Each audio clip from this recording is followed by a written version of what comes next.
জিব্রাইল বলে, আল্লাহ তোমার বান্দাগুলা তো ঠেকাই ফেললে তোমারে ডাকে।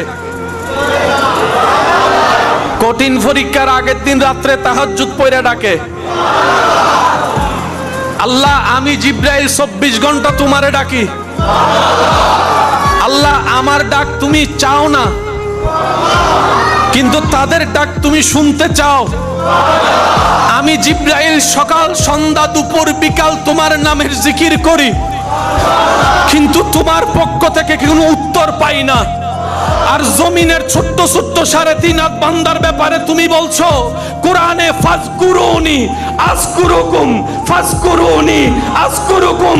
রব ডাক দিয়ে বলে, বান্দা তুই জমিন থেকে আমাকে ডাকতে দেরি, আমি রব উত্তর দিতে দেরি হবে না, উত্তর দিতে দেরি হবে না, উত্তর দিতে দেরি হবে না।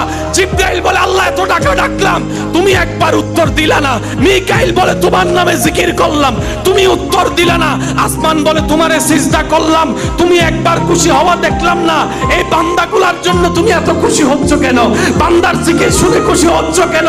বান্দার আওয়াজ শুনে খুশি হচ্ছ কেন? বান্দার সিজদা দেখে খুশি হচ্ছে কেন? রব বলে, ওরে আমার সৃষ্টি জগৎ সব সৃষ্টির আমি আল্লাহ বানিয়েছি কুন ফায়াকুন আদেশ দিয়ে।